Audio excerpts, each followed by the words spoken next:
Hello everyone, welcome back to my channel. I'm Kat and today I'm going to be doing a video that I've never done before. I feel like today is the perfect day to go book shopping. So I'm going to take myself over to one of the Waterstones I live near that I haven't been to in a while because I've got one book to collect from them, and I thought I might as well take you guys along with me and see what they've got because it's the week before Halloween and I've got Vampathon coming up. I've taken a look at my bookshelves and I'm definitely lacking in horror books, which I'm really in the mood for at the moment. I want to go to a different bookshop, see what they've got, see if there's anything that I can potentially read for Halloween. So yeah, I'm just going to take myself on a little book shopping date and bring you guys along. I'm gonna see if they've got a horror section. I'm gonna check out the thrillers as well and maybe even a little bit of manga. So yeah, let's go.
Okay, hello everybody, I'm back from the shops and I did manage to get quite a sizable haul. I actually scoured the whole bookshop for these books because there isn't a specific horror thriller section. They do have a thriller table over at that shop, but because the shop's not like a really massive one or anything, all the fiction apart from the sci-fi and fantasy are kind of mixed together. So I had a look in sci-fi fantasy and I literally looked on every single fiction shelf, including the hardback section as well. So yeah, I was worried at first because there wasn't really anything calling to me.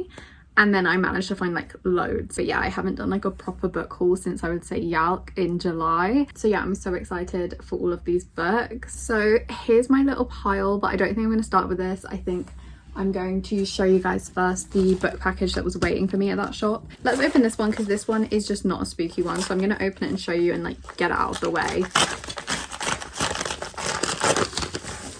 Okay, so this is Carrie Soto's Back by Taylor Jenkins Reid, which is her latest book, and this is my pre-ordered special signed edition. There we go, that's her signature. I think this is my first signed Taylor Jenkins Reid book. Oh my god, that's so cool.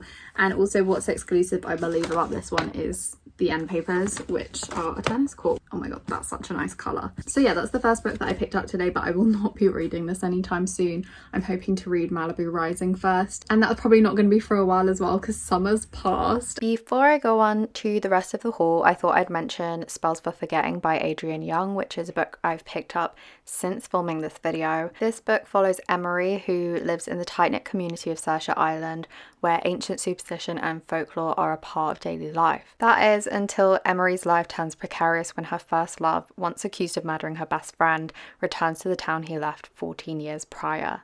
I can't really explain it, but I have a really good feeling about this book. I love the sound of a remote small town setting where things aren't quite as they seem. It also sounds like we're in for a bit of romance, which is always welcome by me.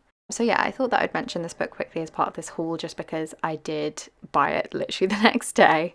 So this first book that I picked up is The Canterville Ghost by Oscar Wilde. I've never heard of this book and I literally saw it. It's absolutely tiny, by the way. It's like a short story. I saw it like tucked in between two other books and immediately like the gold foiling, I was like, oh, I need to see what this is. So yeah, I absolutely first of all love this cover, and I haven't read an Oscar Wilde yet. I've actually, sitting behind me, got The Picture of Dorian Gray, which I would love to read during the autumn. So if I don't read it by the end of October, I think The Picture of Dorian Gray is going to go on my November TBR. On the back it says there is no such thing, sir, as a ghost, and I guess the laws of nature are not going to be suspended for the British aristocracy. I love that quote so much. Like, I can already tell that this is going to be like very humorous. In this light-hearted short story, the Otis family moves into the great manor Canterville Chase, which is known by locals to be super haunted. The Canterville ghost himself decides that it would be a fun time to mess with this family who don't believe in ghosts, but this seriously backfires when the new residents take things into their own hands. This book just sounds like such a good time, and because it's so short, I would absolutely love to read this during Vampathon. I'm super excited to read my first Oscar Wilde book. I did go and see my dad in the play The Importance of Being Earnest like a few years ago, which I loved. But yeah, this will be my first like physical read of an Oscar Wilde. The next book I got is kind of a bit frivolous because I don't think I'll be reading it anytime soon, and I do already own a copy of this book, but I just had to get it in this new edition, and that is this pink copy of Bunny by Mona Awad. Guys, I had no clue that this bookshop was going to have it today, so when I saw it I was like, okay, I have to get it. If you somehow don't already know what this incredibly popular book is about, it follows a creative writing student, Samantha, who gets sucked into the bizarre world of the bunnies, a rich clique in her class. They invite Samantha to their secret smut salon club, in which she discovers how messed up her classmates truly are. This is horrifying. I love the writing so much. Mona Awad has such a unique voice. I highly encourage you to pick this up if you haven't read it yet. But yeah, this is just the new cover of Bunny. I don't think they're selling the orange one anymore, so it's not like a special thing, it's just the new cover. I think a lot of people would love this. I mean, I have a special place in my heart for my orange one, but I have to admit this is really, really stunning, and I think I'm going to keep this for special and just annotate the heck out of my orange one next time I read Bunny. The next book I got, I saw on the shelf and I was like, this cover is so cool, and that is What Big Teeth by Rose Sabo. So I read the back of this and it sounded really fun. It kind of reminded me a little bit of Dark Shadows because I'm pretty sure it's about like this magical family, and I think they're all kind of beasts. That just immediately reminded me of Dark Shadows, which is one of my favorite Halloween films, or like films in general. We follow Eleanor, who flees home from boarding school after a mysterious incident occurs. Only home isn't very familiar to Eleanor anymore. She has spent most of her life estranged from her beastly family. Each of them have a dark secret, some of them able to transform or do magic. I've heard this book compared to The Addams Family, which really intrigues me, and other YA horror books like Wilder Girls and Harrow Lake as well. Also, the fact that this is set in Maine, like I feel like I would read anything set there. I read Hush Hush when I was younger, and ever since then I've been like obsessed with New England and wanting to visit that part of the US, and yeah, I'm so excited that this is set there. And I think again that I will be picking this one up for Vampathon because this is the exact sort of book that I was looking for next week. I think this is probably going to be an unpopular opinion, but I prefer this cover by far to this one. I don't know what it is. I don't really tend to love like faces on covers. So yeah, this is such a vibe, and also this is the back. I'm in love and I can't wait to read this one. The next book is a very, very popular one, and that is If We Were Villains by M.L. Rio. And I've known about this book for I think as long as it's been out, and I just haven't read it yet. But recently when I read The Secret History by Donna Tartt, I was told that I should pick this one up next because a lot of people actually end up preferring this one to The Secret History, which I don't know if I will. The Secret History is one of my favourite books now, but this one is super intriguing. It's a murder mystery thriller, and also in the store there was a really cool recommends card. I don't know if I got a video of it in this blog. I don't think I did, but basically the girl working at the Waterstones, she says that this is her favourite book, and she wrote a cute recommends card on the shelf just saying that it was like the best book ever. So yeah, I'm really excited to read this one, especially now getting the personal recommendation from her. Our main character Oliver has just served a 10-year sentence for a murder he may or may not have committed, the murder of a close friend of his from his theatre school days. If We Were Villains is an intoxicating blend of thriller and Shakespearean tragedy in which drama and reality are dangerously interchangeable.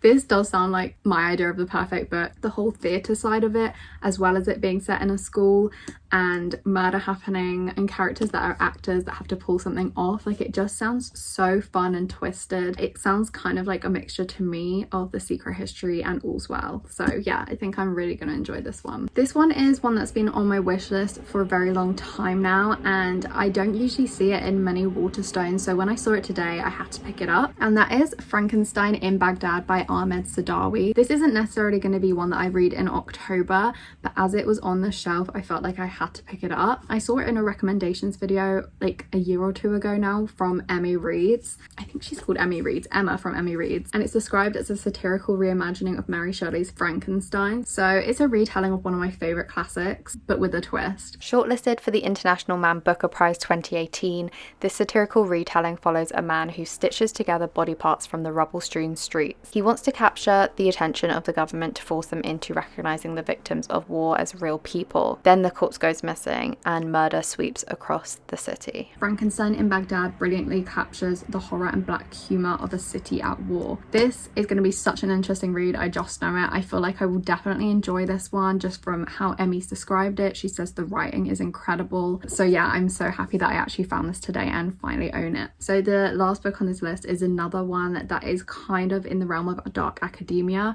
and is also incredibly popular, and that is In My Dreams I Hold a Knife by Ashley Winstead, which I've seen absolutely everywhere recently. So this is a thriller and it says 6 friends, 1 college reunion, 1 unsolved murder. So it's another murder mystery thriller. I seem to have picked up most of these while I've been out shopping today. This one's actually relatively short as well. It's just over 300 pages, which is really cool because I know a lot of thrillers like this can tend to like be quite long, aka The Secret History and If We Were Villains. Those sorts of books are super long, so it's going to be kind of refreshing to read one that's on the shorter side. This book follows a college reunion between 6 friends 10 years after one of their own was murdered.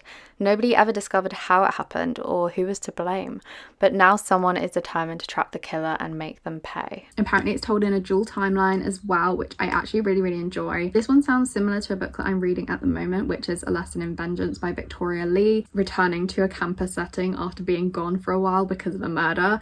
They sound like really similar premises, but I'm sure they'll be quite different. That one has witches, this one's more like a thriller murder mystery with a dark campus setting and a darker look at friendship, love, obsession and ambition. In My Dreams I Hold a Knife is an addictive, propulsive read you won't be able to put down. It does seem like the sort of gripping thriller that I've been really into recently, so yeah, I'm so excited. Speaking of Ashley Winstead, I recently got sent the arc of her latest thriller, The Last Housewife, which is about a woman hell-bent to destroy a powerful cult and avenge the deaths of the women taken by it, no matter the cost.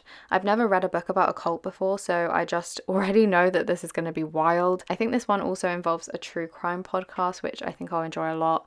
I'm hoping to read this one ASAP, so I'll let you know what I think in a future video. But yeah, here are all the books that I picked up today. I'm so happy with this haul. I hope that you guys enjoyed coming with me to the bookshop to pick these up. But yeah, that's it for this video today. I really hope that you like this. Let me know if you want to see me do something similar to this again, because this was obviously very fun for me as well. Thank you guys so much for watching. Have a great Halloween week, and I will see you in my next one.